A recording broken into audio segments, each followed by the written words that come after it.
का भौगोलिक विभाजन क्या होता है सर? बहुत सारा वीडियो देख लिया पर हमको समझ में नहीं आया अभी तक, बहुत कंफ्यूज हो रहे हैं हम इसमें। अरे पागल, ये नहीं समझ में आया है? बहुत आसान है, देखो कैसे होता है।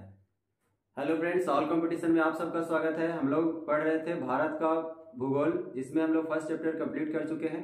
आज है सेकंड चैप्टर, यानी कि भारत का भौगोलिक विभाजन को देखेंगे। बहुत लोगों को ये कंफ्यूजन रहता है कि आखिर भारत का भौगोलिक विभाजन में हम लोग किस प्रकार से उसको विभाजन करते हैं और आखिर इस चैप्टर में पढ़ते क्या क्या चीज है। तो ये बहुत लोगों को कंफ्यूजन रहता है। तो आज हम इस वीडियो के माध्यम से मैप के थ्रू हम लोग इस कंफ्यूजन को दूर करेंगे और देखेंगे कि आखिर भारत का भौगोलिक विभाजन किस प्रकार से किया गया है। तो चलिए हम लोग स्टार्ट करते हैं। देखिए, भारत का जो भौगोलिक विभाजन किया गया है वो मुख्यतः 5 प्रकार से किया गया है। कौन कौन है? तो उत्तर भारत का पर्वतीय प्रदेश, यानी कि यहाँ पे देखिएगा मैप में उत्तर भारत का पर्वतीय प्रदेश कहने का मतलब हुआ कि यहाँ पे ट्रांस हिमालय आता है, जिसमें काराकोरम श्रेणी, लद्दाख श्रेणी और जास्कर श्रेणी है। ये ट्रांस हिमालय। उसके बाद फिर हम लोग यहाँ पे देखते हैं क्या, महान हिमालय। महान हिमालय जो इस प्रकार से विस्तृत है। उसके बाद फिर मध्य हिमालय, उसके बाद फिर शिवालिक हिमालय। तो ये हमारा जो ऊपर का जो क्षेत्र है हम लोग देख रहे हैं कि ये जो हमारा क्या है, पर्वतीय प्रदेश के अंतर्गत आता है। यानी कि हम इसको कह सकते हैं ये जो हमारा क्षेत्र है वो क्या है, उत्तर भारत का पर्वतीय प्रदेश है। ये क्या है, उत्तर भारत का पर्वतीय प्रदेश, पर्वतीय प्रदेश। ठीक है, तो ये चीजें हो गई। अब हम लोग देखेंगे कि उत्तर भारत का दूसरा क्या है, उत्तर का विशाल मैदान।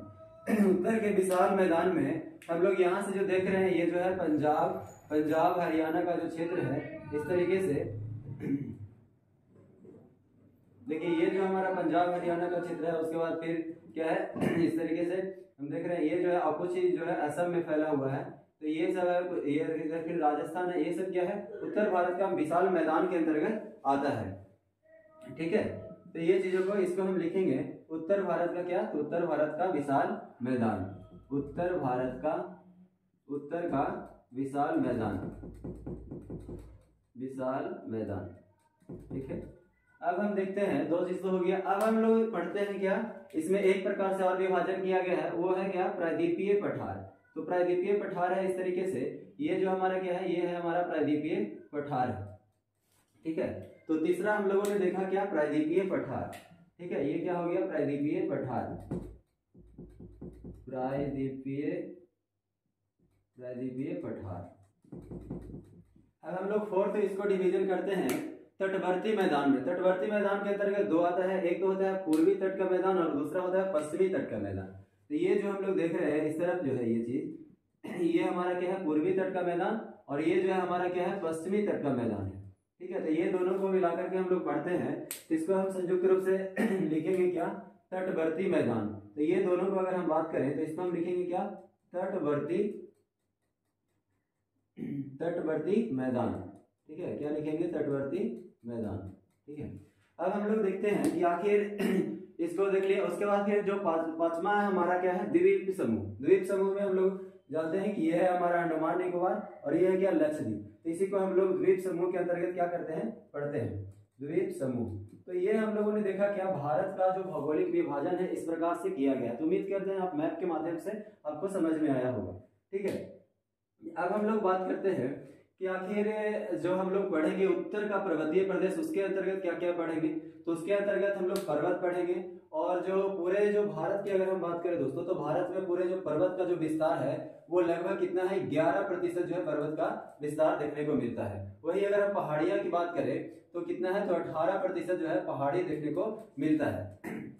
उसी प्रकार से अगर हम बात करें कि विशाल मैदान का, तो मैदान का जो विस्तार है वो कितना है, तो वो विस्तार जो है कितना है, लगभग 43% भाग पे जो है क्या है, मैदान का विस्तार है भारत में। उसके बाद अगर हम पठार की बात करें तो लगभग 28% पे जो है, 28% की अगर बात करें तो 28% पे जो है पठार का विस्तार है। ठीक है, तो इस तरीके से ये प्रश्न पूछा जाता है। कहीं कहीं पे डाटा कुछ चेंजिंग रहता है यहाँ पे, यानी कि 11 के अप्रॉक्स में जो भी आपको मिलेगा उसको टिक करना है। ठीक है, तो अब हम लोग देखते हैं कि उत्तर पर्वतीय का प्रदेश में आखिर क्या क्या चीज हम लोग पढ़ेंगे। तो सबसे पहले हम लोग पर्वत के बारे में जानेंगे। ठीक है, उसके बाद फिर पर्वत श्रेणियां जैसे कि ट्रांस हिमालय, यहाँ पे ट्रांस हिमालय के अंतर्गत आता है काराकोरम, लद्दाख और जास्कर श्रेणी, ये सभी को देखेंगे।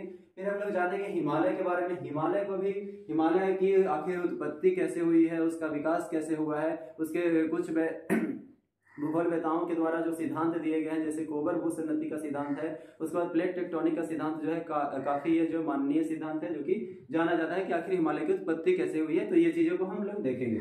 उसके बाद हम हिमालय के विभाजन के बारे में देखेंगे, किस प्रकार से इसका विभाजन किया गया है, और उसके अंतर्गत आने वाली जो प्रमुख चोटियां हैं, प्रमुख दर्रे हैं, ये सभी को देखेंगे। जैसे हिमालय का विभाजन है तो उसमें हम लोग ट्रांस हिमालय, महान हिमालय, मध्य हिमालय और शिवालिक हिमालय, इस तरीके से विभाजन किया गया है। इसके सारे चीजों को देखेंगे, सारे पॉइंट्स को हम लोग देखेंगे जहां से प्रश्न पूछे जाते हैं। ठीक है, उसके बाद हम लोग देखेंगे हिमालय का प्रादेशिक विभाजन। प्रादेशिक विभाजन जो नदियों के आधार पर जो विभाजन किया गया है उसके बारे में जानेंगे, जैसे कि पंजाब हिमालय, कुमाऊं हिमालय, नेपाल हिमालय, असम हिमालय, ये सभी के बारे में हम लोग पढ़ेंगे। फिर है कि प्रमुख पर्वत शिखर, जितने भी प्रमुख पर्वत शिखर हैं वो सभी को अध्ययन करेंगे कि आखिर वो किस पर्वत श्रेणी के अंतर्गत आते हैं और उसकी ऊंचाई कितनी है, ये सभी को देखेंगे। फिर ग्लेशियर है, फिर उसके वनस्पतियों के बारे में जानेंगे, दर्रे, घाटियां, ये सभी प्रमुख घाटियां हैं, उस सबको पढ़ेंगे। उसके बाद हम लोग ये भी जानेंगे कि आखिर हिमालय का महत्व क्या है। हिमालय नहीं होने से हम लोगों को भी क्या, आखिर भारत के जो वनस्पतियां हैं, उसके भारत के जो मौसमी है, मौसम से संबंधित जो घटनाएं होती है, अगर हिमालय नहीं होता तो किस प्रकार से प्रभावित करता भारत को, और उसके बाद फिर अगर हिमालय है तो किस प्रकार से हमें बचाव कर रहा है, ये सारे चीजों को हम लोग इसमें अध्ययन करने वाले हैं। फिर अगर हम बात करें कि उत्तर का विशाल मैदान में, तो इसमें हम लोग पंजाब का मैदान, असम का मैदान, गंगा का मैदान। गंगा के मैदान से बार बार प्रश्न पूछा जाता है कि आखिर भाबर प्रदेश का विस्तार किधर से किधर की ओर है, कहां से कहां तक है, बांगर किसे कहते हैं, तराई प्रदेश, खादर प्रदेश, ये सारी चीजों को हम लोग देखेंगे। और ये तो हम लोग देख लिए कि आखिर जो भारत का जो मैदान है, यानी कि विशाल मैदान है, वो उसका विस्तार लगभग कितना में है, तो 43% में फैला हुआ है। फिर हम प्रायद्वीपीय पठार की अगर हम बात करें तो इसमें जितने भी पठार होते हैं वो सभी को हम अध्ययन करेंगे। मालवा का पठार, बुंदेलखंड का पठार, बघेलखंड का पठार, दक्कन का पठार, दंडकारण्य का पठार, छोटा नागपुर का पठार, और भी बहुत सारे पठार है, जैसे मेघालय का पठार, इत्यादि बहुत सारे पठार जो प्रमुख हैं वो सारे को हम अध्ययन करेंगे, जहाँ से एग्जाम में प्रश्न पूछे जाते हैं। तटवर्ती मैदान में हम लोगों ने देख लिया कि पूर्वी तट का मैदान या पश्चिमी तट का मैदान हो, वो दोनों से क्या क्या प्रश्न पूछे जाते हैं। आखिर पूर्वी तट की जो सबसे ऊंची चोटी है वो कौन सा है, उसकी ऊंचाई कितना है, पश्चिमी तट में कौन सा सबसे ऊंची चोटी है, ये कहाँ पे आकर के मिलते हैं, ये सारे पॉइंट को हम लोग कवर करने वाले हैं। फिर द्वीप समूह की अगर हम बात करें तो लक्षद्वीप हो गया, अंडमान निकोबार है, ये सभी को लक्षद्वीप के बारे में हम लोग अंडमान निकोबार से जितने भी महत्वपूर्ण प्रश्न पूछे जाते हैं वो फर्स्ट चैप्टर में हम लोग ऑलरेडी करवा भी चुका है। अगर नहीं देखे हैं तो वीडियो के डिस्क्रिप्शन बॉक्स में लिंक दिया गया है। उम्मीद करते हैं ये आपको समझ में आया होगा मैप के माध्यम से कि हाँ आखिर हम लोग जो भारत का भौगोलिक विभाजन है किस प्रकार से हम लोग पढ़ेंगे और इसमें क्या क्या चीज पढ़ने को मिलेगा, ये सारे पॉइंट हम उम्मीद करते हैं कि क्लियर हो गया होगा। अब हम लोग मिलेंगे कि हिमालय की किस प्रकार से उत्पत्ति हुई। इसी तरह का वीडियो देखने के लिए हमारे चैनल ऑल कंपटीशन को लाइक, सब्सक्राइब और शेयर अवश्य करें। धन्यवाद।